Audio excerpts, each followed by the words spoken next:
미시시피주에 위치한 미국 최대 군함 건조업체 헌팅턴 잉걸스 인더스트리스. 미 해군은 최근 HII와 수륙양용 수송선과 강습함 건조에 필요한 94억 7천만 달러, 한화 14조 원에 가까운 규모의 국방물자 조달 계약을 체결했습니다. 현재 HII 현지 공장에서는 드라이독 개조 공사가 한창인데요. 이 독이 완성되면 HII는 항공모함 2척을 동시에 건조할 수 있으며 HII는 곧 이 독에서 포드급 함선 2척을 동시에 건조할 계획이라고 발표했습니다. 이러한 일들은 미국이 중국에 따라잡힌 해상 전력 강화에 안간힘을 쏟고 있다는 증거인데요. 그러나 미국의 반격은 여기서 끝이 아닙니다. 트럼프 행정부는 새로운 해상 질서의 확립을 꿈꾸고 있는데요. 놀랍게도 원대한 계획의 중심엔 혈맹인 대한민국이 있습니다. 세계 1위의 경제력과 군사력을 갖춘 미국이 중국과의 군사 경쟁에서 밀리고 있다는 사실은 어저늘의 일이 아닙니다. 이에 미국 주요 싱크탱크들이 일제히 군수물자 공백과 무너진 생산 기반 시설에 대해 경종을 울리고 있는데요. 오랜 시간 세계 최강으로 군림한 미 해군도 마찬가지입니다. 항공모함, 이지스 구축함, 핵잠수함 등 세계에서 가장 앞선 기술과 규모를 자랑하던 미국 해군이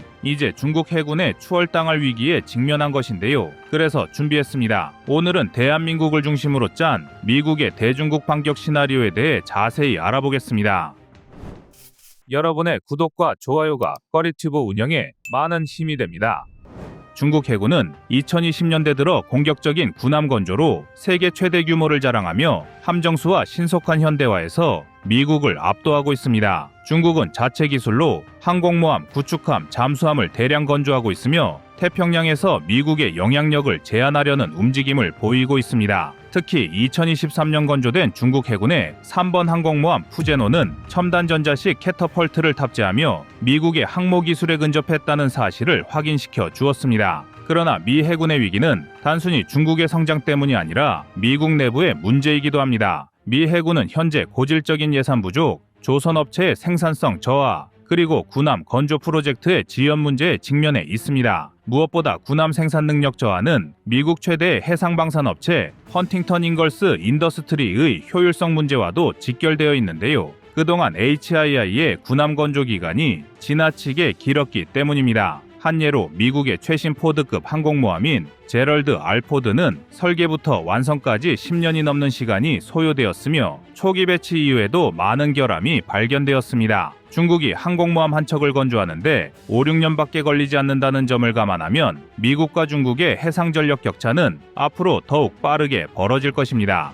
그러나 이러한 위기를 반전시키기 위한 미국의 반격이 시작됐습니다. 미국은 해군 전력 강화를 위해 전방위적인 전략을 수립하고 있는데요. 미국은 2024년부터 최소 10척 이상의 항공모함, 구축함, 잠수함을 추가 발주하며 해군 전력을 증강할 계획입니다. 특히 최신 기술을 적용한 콜롬비아급 핵잠수함과 최신 스텔스 구축함 건조를 통해 전력 격차를 줄이고자 합니다. 그러나 오랜 기간 방치된 미국 내 산업 설비를 단시간에 복구하기란 불가능에 가깝습니다. 그래서 미국은 동맹국들과의 협력을 통해 부족한 조선 능력을 보완하려 하고 있는데요. 특히 한국조선 업체와의 협업 가능성이 주요 화두로 떠오르고 있습니다. 당선이 확정된 트럼프는 대한민국 대통령과 첫 번째 전화 통화에서 한국의 방산 능력과 세계적 수준의 선박 건조 기술에 깊은 관심을 표명했습니다. 특히 미국 조선업이 한국의 도움과 협력을 필요로 한다라는 말로 한미 간의 방산 협력이 선박 건조 및 정비 분야로 확대될 수 있음을 시사했는데요. 이는 단순히 미국이 군함을 한국에서 수입하는 것뿐만 아니라 한국과의 긴밀한 협력 체제를 통해 미국 내 조선업계의 긍정적 변화를 끌어내고자 하는 트럼프 당선인의 의도가 담겨 있는 발언입니다. 그만큼 미국의 사정이 다급하다는 증거인데요. 군행전 시절 벌이던 미국과 소련의 대립 구도가 이제는 미국과 중국의 싸움으로 변했고 이 과정에서 중국의 영향력이 급속도로 커졌기 때문입니다. 당연한 얘기지만 인도태평양 지역에서 힘을 발휘하기 위해선 미사일이나 전투기, 전차나 자주포도 중요하지만 해군력 그 자체가 막강해야 합니다. 그러나 현실은 이러한 사실과 너무나 동떨어져 있습니다. 미 국방부가 2022년 발표한 중국 군사력 보고서에 따르면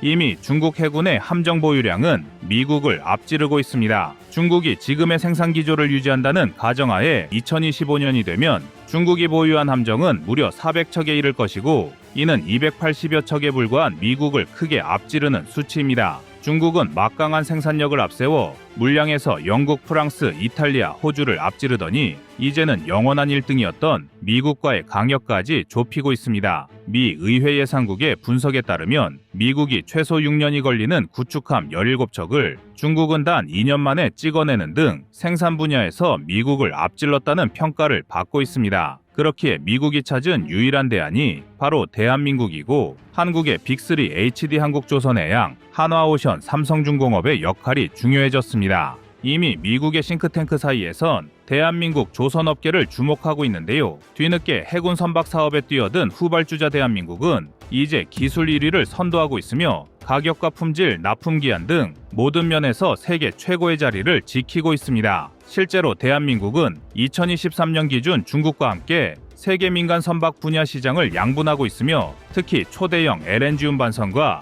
원유 운반선, 컨테이너선 등 고부가 가치 선박의 점유율은 70%로 중국을 큰 점수차로 따돌리고 있습니다. 이 모든 것이 기술력 1위라는 한국조선업의 위엄이라 할 수 있는데요. 일례로 한화오션은 세계 최초로 선박용 스마트 공정 체계를 개발해 전 세계 조선업계를 긴장시켰습니다. 일명 탄소관관 용접 협동 로봇이라고 불리는 해당 체계는 이름처럼 선박 배관의 조정관을 용접하는 로봇으로 이전까지는 조정관 용접을 위해 작업자가 30kg이 넘는 토치 작업대를 일일이 수동으로 옮겨 다닌 것에 반해 자동화된 탄소관관 용접 로봇은 전체 작업 시간을 최대 60%나 단축했습니다. 현대중공업 또한 업계 최초로 선박의 이중곡 성형 작업에 로봇 기술을 적용했습니다. 이 덕에 곡 성형 생산성을 기존보다 3배 이상 높였을 뿐만 아니라 매우 정밀한 작업 방식과 표준화를 통해 품질까지 향상시켰습니다. 한마디로 생산 속도와 안전까지 동시에 챙긴 건데요. 심지어 이로 인해 연간 100억 원을 절감하면서 가격 경쟁력까지 확보할 수 있었습니다. 그러나 대한민국이 갖춘 조선 기술력의 경쟁력은 하드웨어에만 국한된 것이 아닙니다. 소프트웨어에서도 세계 1위다운 기술 수준을 보여주고 있는데요. 바로 방위산업기술지원센터와 한화시스템이 공동으로 개발한 선박 추진체계 동적 시뮬레이션 소프트웨어입니다. 동적 시뮬레이션은 간단하게 말해 실제 선박의 추진 장비를 컴퓨터로 매우 상세하게 재현해주는 프로그램인데요. 여기에 미래 핵심 기술로 손꼽히는 초전도체를 이용한 선박 엔진 연구 개발 분야에서 대한민국은 세계 초일류의 기술을 보유하고 있습니다. 초전도체는 특정 온도 이하에서 모든 전기에 대한 저항이 연기되는 물질을 말하는데요. 저항이 없어서 한번 발생한 전류 에너지가 아무런 손실 없이 무한히 흐른다는 특징이 있습니다. 덕분에 초전도체를 이용한 PM 모터는 더욱 간단하고 효율적이며 함정을 포함한 대부분의 해양 선박 분야에서 주목받고 있습니다. 일례로 미 해군의 스텔스 구축함인 주멀트급과 우리 해군의 FFG-2 대구급 호위함도 PM 모터를 사용한 하이브리드 엔진을 사용하고 있습니다. 이 덕에 대구급 호위함은 실제 운행 중에도 엔진 소리 없이 파도 소리만 들릴 정도로 굉장히 정숙한 항해가 가능한데요. 이런 하이브리드 엔진 특유의 탁월한 소음성은 특히 잠수함 분야에도 적용이 가능합니다. 그리고 여기서 대한민국의 함정 엔진 기술력은 한 단계 더 진화할 준비를 하고 있는데요. 바로 KDDX 구축함에 장착될 통합전기 추진체계 IPS입니다. IPS는 함정 운용과 추진에 요구되는 전력을 통합해 여러 대의 발전기에서 분담 공급하는 방식인데요. 이 방식의 적용으로 우리 군함은 연비 개선은 물론 향후 추가로 탑재될 무기체계의 전력 요구량도 원활한 공급이 가능해졌습니다. 여기까지 정리해보자면 대한민국은 세계 조선업 1위에 걸맞은 기술력과 생산 능력, 가격 경쟁력을 모두 보유한 국가로서 미국이 바람하지 않는 모든 능력을 전부 갖추고 있습니다. 여기에 미국은 전통적인 함정 건조를 넘어 중국과의 비대칭 전략에서 우위를 점하기 위해 무인 함정, 드론, 레이저 무기 등 차세대 기술 개발에도 막대한 투자를 하고 있는데요. 이 분야에서도 한국이 가진 기술력과 생산 설비의 도움을 받기를 원하고 있습니다. 그러나 미국이 해군 전력 강화를 위해 한국의 도움을 요청하는 것은 단순히 기술적 이점만이 아니라 정치적, 외교적 시너지 효과를 창출할 수 있기 때문입니다. 이는 양국의 군사적 동맹을 더욱 공고히 하는 계기가 될 것이며 미국과 중국 간의 경쟁 구도 속에서 한국의 전략적 입지를 높이는 데도 기여할 수 있는데요. 특히 미국의 군함 건조 프로젝트에 한국이 본격적으로 참여할 경우 한국조선업은 세계적인 방산조선 강국으로 자리 잡을 가능성이 큽니다. 기회는 준비된 자에게만 찾아온다고 했는데 이제 한국의 방위산업의 도약과 한미동맹 강화라는 두 마리 토끼를 잡을 절호의 기회가 찾아온 것입니다. 여러분의 구독과 좋아요가 꺼리튜브 운영에 많은 힘이 됩니다. 다음은 24년 11월 13일 트럼프 군함 영상입니다.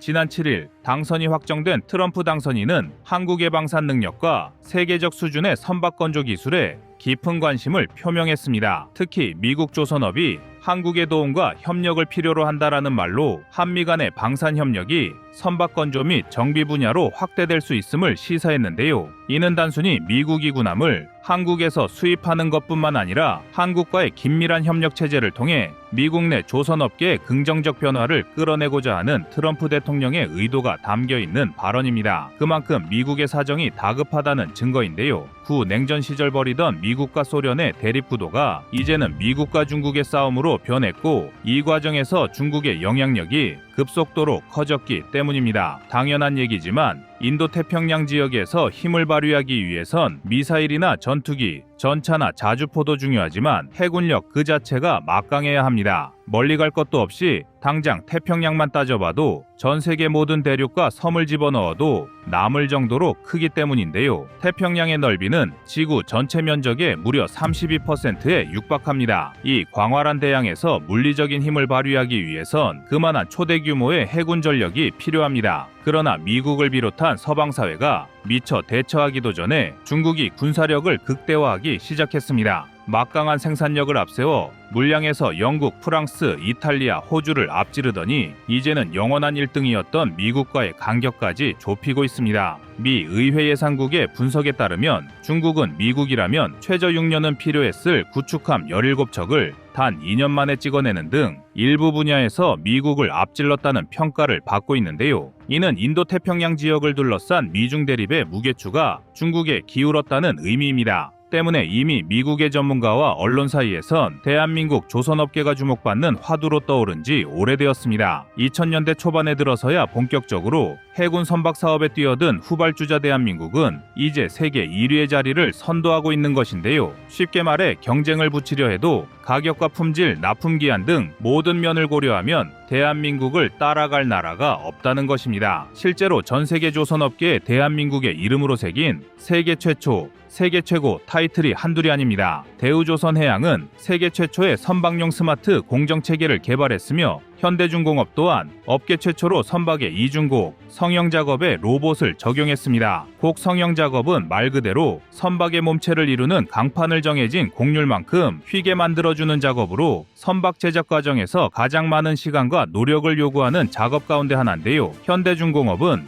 이 곡 선형 작업을 기존 화염 가열을 통해 작업자가 수작업으로 진행했던 방식에서 고주파 유도 가열과 자동 가열선 생성 기능을 갖춘 6축 다관절 로봇을 이용하는 방법으로 한 단계 진화시켰습니다. 그런데 대한민국이 갖춘 세계 최초이자 최고의 조선 기술력은 선박의 몸체, 즉 하드웨어에만 국한된 것이 아닙니다. 소프트웨어에서도 세계 1위다운 기술 수준을 보여주고 있는데요. 바로 방위산업기술지원센터와 한화시스템이 공동으로 개발한 선박 추진체계 동적 시뮬레이션 소프트웨어입니다. 동적 시뮬레이션은 간단하게 말해 실제 선박의 추진 장비를 컴퓨터로 매우 상세하게 재현해주는 프로그램으로 대한민국은 바로 이 분야에서의 국산화에 성공한 것입니다. 이전까지는 추진체계 통합 과정에서 해외 업체의 기술을 사용해야 했고 그때마다 국내 선박 설계 자료를 어쩔 수 없이 공유해야만 했으나 이제는 대한민국이 개발한 동적 시뮬레이션 덕분에 모든 데이터를 온전히 대한민국이 관리할 수 있게 되었을 뿐만 아니라 설계 자료와 기술 유출 우려를 원천적으로 차단할 수 있게 되었습니다. 여기까지 정리해보자면 대한민국은 세계 조선업 1위에 걸맞은 기술력과 생산 능력, 가격 경쟁력을 모두 보유한 국가로서 미국이 바라 마지 않는 모든 능력을 전부 갖추고 있는데요. 미국의 우방국 중에서 정치적 불안 요소를 고려하지 않아도 되면서 이 정도로 높은 조선 기술력을 보유한 나라는 대한민국이 거의 유일합니다. 과거 미국은 제2차 세계대전 당시 압도적인 군수물자 생산 능력을 기록한 적이 있는데요. 대표적으로 해당 기간 배수량 만톤 규모의 수송함을 자그마치 2,700척이나 건조했을 정도입니다. 그러나 소련 몰락 이후 유일무이한 군사대국이 된 것이 도구로 작용했을까요? 경쟁자가 사라진 미국은 꾸준히 국방 예산을 줄였고 결과적으로 이로 인해 미국 함정 생산 업체들은 단기간에 생산력을 끌어올리는데 필요한 잉여 생산 능력을 포기하게 됐습니다. 반면 대한민국은 휴전 국가라는 특성상 늘 잉여 생산 능력 확보를 중요시했고 제조업, 특히 조선업은 미국을 훌쩍 앞질러 세계 시장 점유율 2위를 달성했습니다. 수치로 치면 무려 38%인데요. 그러나 대한민국의 주력 제품이 보부가 선박임을 생각하면 실제 기술 역량은 대한민국이 독보적 1위입니다. 즉, 양보다 질이라는 것입니다. 무작정 배수량만 키우는 게 능사가 아니게 된 현대해전에서 이는 가장 중요한 요소입니다. 일례로 미국은 이미 대한민국의 사례를 참고해 생산 효율성을 높여야 한다는 분석을 내놨습니다. 대한민국 조선업체들이 민간 분야에서 얻은 노하우를 함정 설계와 제작에 적용하여 월등한 성능의 전투함정을 빠르게 건조할 수 있었다는 건데요. 그게 대한민국의 구축함이 미국의 동급 체계보다 배수량이 더 높으면서도 도입 비용은 저렴한 비결이라는 겁니다. 미국 역시 대한민국의 함정 건조 능력을 인정한 셈입니다. 조선업과 방위산업은 대한민국이 지난 수십 년간 공들여 키워온 대표적인 산업입니다. 지금 중국과의 경쟁에서 밀린 미국과 태평양에서의 지배력을 위협받는 호주가 대한민국을 주목하고 있는 이유인데요. 그 증거가 바로 트럼프 당선인의 통화인 것입니다. 트럼프 대통령은 한국의 세계적인 군함과 선박 건조 능력을 잘 알고 있으며 선박 수출만 아니라 보수, 수리, 정비 분야에서도 한국과 협력할 필요가 있다고 생각한다라고 언급했습니다. 한미 양국은 단순히 방위산업 협력을 넘어 조선업 전반에서 서로가 보완할 수 있는 협력 가능성을 염두에 두고 있다는 해석이 가능한데요. 그러나 중국의 해상전력 강화는 미국보다는 당장 대한민국에 더 큰 위협으로 작용하고 있습니다. 가령 중국은 만재 4,300톤 규모의 장카이급 호위함만 이미 25척을 준비해뒀으며 서해를 통해 침투할 수 있는 후베이급 고속정은 100여 척에 달합니다. 이는 양적으로 봤을 때 우리 전력의 3배에 달하는 숫자입니다. 그리고 아쉽지만 이 격차는 앞으로도 메우기가 쉽지 않아 보입니다. 우리나라가 중국만큼의 국방비를 사용할 수도 없거니와 함정의 건조에는 물리적으로 엄청난 시간이 필요하기 때문인데요. 그래서 미국과의 협력이 그 어느 때보다 중요한 이유입니다. 한국의 방산 기술은 이미 세계적으로 인정을 받고 있습니다. 전차, 자주포, 함정, 전투기 등 다양한 군사 장비와 관련된 기술력은 물론 해외로의 수출도 꾸준히 증가하며 글로벌 방산 시장에서 입지를 다지고 있습니다. 트럼프 대통령의 발언은 한미 간 방산 협력의 새로운 시대를 여는 시작점이 될 가능성이 커 보입니다. 특히 방산뿐 아니라 조선업까지 포함한 한미 협력의 영역 확장은 한국 방산업계에 또 다른 성장 기회를 제공할 것입니다. 두 정상은 한미일 3국 협력의 강화에 대해서도 깊이 있는 대화를 나눴습니다. 윤 대통령은 트럼프가 재임 중 한미일 협력의 기반을 다지며 3국이 캠프 데이비드 협력 체계를 구축하는 데 큰 기여를 했다고 평가했습니다. 이에 따라 이번 트럼프 대통령의 당선은 한미일 3국 협력이 더욱 공고해지고 한국의 방산 산업이 미국과 일본과의 협력 체제를 통해 더욱 발전할 가능성을 열어주고 있습니다. 현재 한미일 3국 협력은 인도태평양 지역의 안정과 평화를 지키는 데 중요한 역할을 하고 있습니다. 이들 국가가 힘을 합쳐 글로벌 리더십을 구축하고자 한다는 점에서 이번 통화가 가져온 긍정적 신호는 한국의 방산 기술력에 더욱 강한 신뢰와 지지를 보내는 메시지로 해석될 수 있습니다. 이번 트럼프 당선인의 통화는 한국의 방산 능력과 조선업이 글로벌 무대에서 인정받고 있음을 보여줍니다. 특히 트럼프 대통령이 한국의 군함 및 선박 건조 기술을 높이 평가하며 미국 조선업과의 협력을 통해 한국의 방산 능력을 적극적으로 활용하고자 한다는 점에서 한국 방산 산업의 미래가 더욱 밝아 보입니다. 한국은 앞으로도 미국과의 긴밀한 협력을 통해 방산과 조선업 전반에서 세계적 경쟁력을 높이고 나아가 한미 동맹이 더욱 공고해지는 중요한 기회를 맞이할 것입니다. 이번 트럼프 대통령의 당선과 양국 간의 협력 강화는 한국 방산 산업의 글로벌 위상을 높이는 데 중요한 역할을 할 것이며 나아가 대한민국의 경제와 안보가 더욱 탄탄해질 수 있는 계기가 될 것입니다. 이번 통화로 한미 양국은 다시 한번 글로벌 리더십을 구축하고자 하는 공동의 목표를 확인하며 앞으로 더욱 긴밀한 협력 체제를 이어가게 될 것입니다. 압도적인 기술력으로 민간만 아니라 군사 분야 조선업 최강자로 떠오른 대한민국이 앞으로도 승승장구하길 응원하겠습니다. 여러분의 구독과 좋아요가 꺼리튜브 운영에 많은 힘이 됩니다. 다음은 24년 10월 23일 필리핀 46척 영상입니다. 한반도 해안선보다 4배 이상을 자랑하는 36,289km의 해안선을 보유한 필리핀에게 있어 해군의 중요성은 말이 필요가 없습니다. 하지만 지금까지의 필리핀은 다수의 섬으로 이루어진 나라임에도 불구하고 군도 국가에 전혀 걸맞지 않은 해군력을 갖춘 나라였습니다. 한국이 필리핀과의 적극적인 협력을 추구하기 이전에 필리핀 해군은 대한미사일조차 장착하지 못하는 구식 함정만 보유하기도 했습니다. 현대해전에서 강력한 대한미사일의 존재가 가져다주는 전략적 강점을 고려하면 과거에 필리핀 해군이 얼마나 약한 전력을 보유하고 있었는지 쉽게 알 수 있는데요. 이러한 필리핀 해군을 완전히 탈바꿈시켜준 나라가 바로 우리 대한민국입니다. 한국으로부터 포항급 초계함을 공여받은 것을 시작으로 호세리잘급 호위함과 미겔 말바르급 호위함을 연달아 도입하고 있는 필리핀은 이제야 비로소 해군다운 해군을 보유하기 시작했습니다. 하지만 강력한 호위함을 도입하게 된 필리핀에도 여전히 해결되지 않은 고민이 있었으니 넓은 해안선을 모두 방어하기엔 아직도 함정의 수량이 충분하지 않다는 것입니다. 강력한 공격 수단을 탑재하고 적 해군의 위협에 맞설 호위함 전력도 필요하지만 한국에서 건조 중인 미겔 말바르급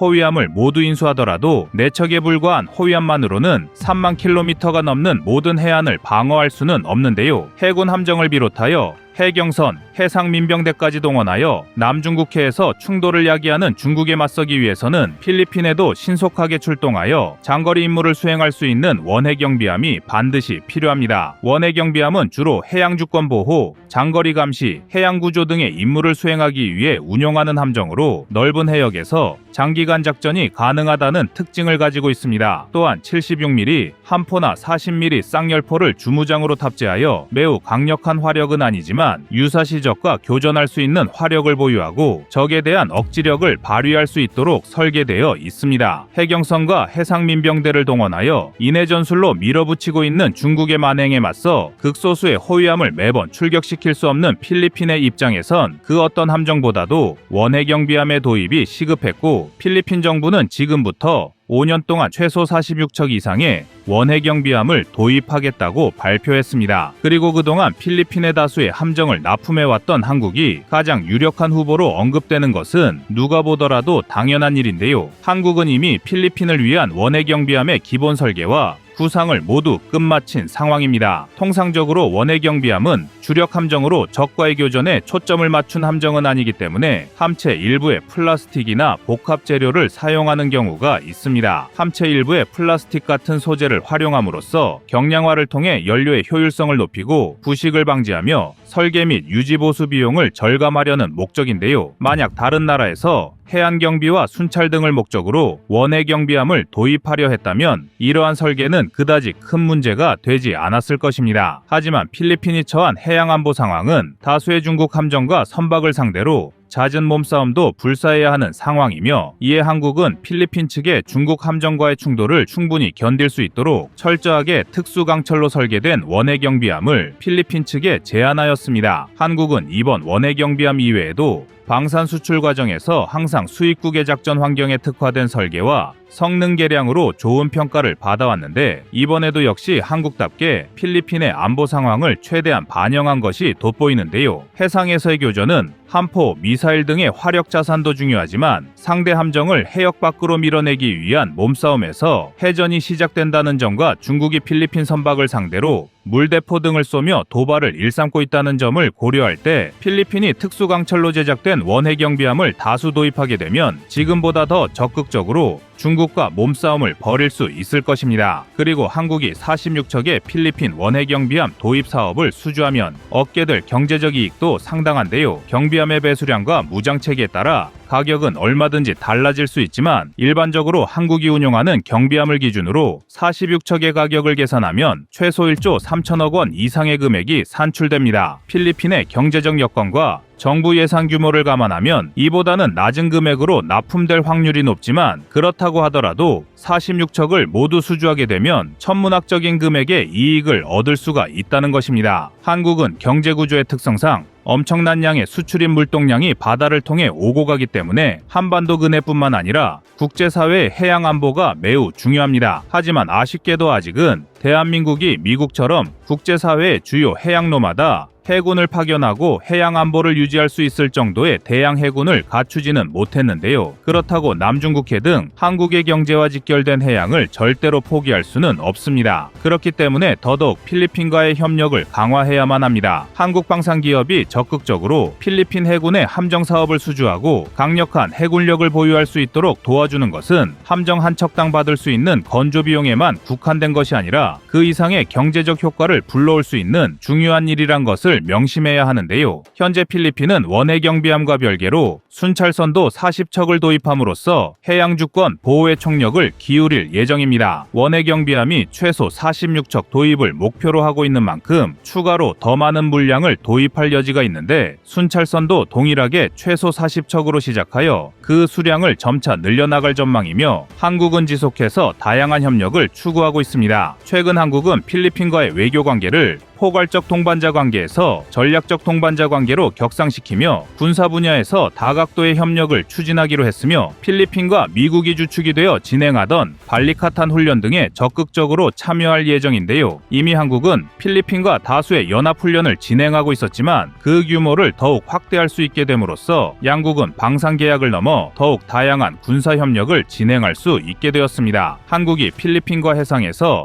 더 많은 군사훈련을 진행하게 된다는 것은 자연스럽게 공동의 적이라 할 수 있는 중국을 집중적으로 견제할 수 있을 뿐만 아니라 한국 해군의 전술과 군사교리를 필리핀에 교육해줄 기회로 작용합니다. 군사무기는 자체적인 성능의 우수함이 중요하지만 이를 얼마나 전술적으로 활용할 수 있는지도 중요하기 때문에 무기를 수출입하는 과정에서 운용 노하우와 전술적 특징을 교육해주는 경우가 많은데 여기에 더해 양국이 연합훈련까지 숙달하게 되면 이 과정에서 자연스럽게 필리핀 해군은 한국 해군의 전투력을 배울 수 있게 되는 건데요. 한국 해군은 이미 림팩 다국적 해상훈련에서 미국 함대를 상대로도 우수한 교전 능력을 입증하며 전투력 측면에서 최고의 해군이라는 것을 보여준 바 있습니다. 그리고 한국 방산업체가 독점적 지위를 누리고 있는 필리핀 해군의 특성상 한국 해군으로부터 전술적 노하우를 전수한다면 중국의 깡패짓에도 더욱 효율적으로 대응할 수 있는 역량을 갖추게 됩니다. 또한 우리 대한민국은 필리핀의 해군력 증강을 위해 2조 원대 규모의 잠수함 사업에도 도전장을 내밀었는데요. 한국은 필리핀의 작전 환경과 예산 규모를 고려하여 2,800톤급 배수량을 지닌 맞춤 잠수함을 제시하였으며 비록 공기부료 추진 시스템인 AIP는 제외되었지만 납축 전지보다 효율이 우수한 리튬 전지를 탑재함으로써 최대한의 잠항 시간을 확보하였습니다. 잠수함은 극히 소수만으로도 적의 함대를 가장 크게 위협할 수 있는 전략 자산이기 때문에 국가 체급이 훨씬 더 큰 중국을 상대하기 위해서는 필리핀도 반드시 확보해야 할 전력입니다. 우리 대한민국이 안정적으로 잠수함과 원해 경비함까지 수주를 완료하면 그야말로 필리핀은 한국의 제2해군이나 다름없는 모습을 보여줄 수 있는데요. 중국의 선단을 상대로 초기 대응에선 한국산 경비함과 초계함이 출격하고 호세리잘급 호위함과 미겔 말바르급 호위함이 화력의 중추를 담당하며 한국산 잠수함이 심해해서 중국 함정의 심장을 노리는 극적인 모습을 볼 수 있게 될 것입니다. 이처럼 이제 필리핀 해군은 한국과 더 이상 떨어질 수 없는 사이가 되었는데요. 이제는 해상을 넘어 공중과 지상에서도 더욱더 긴밀한 협력을 구상해야 할 때입니다. 이상 꺼리튜브였습니다.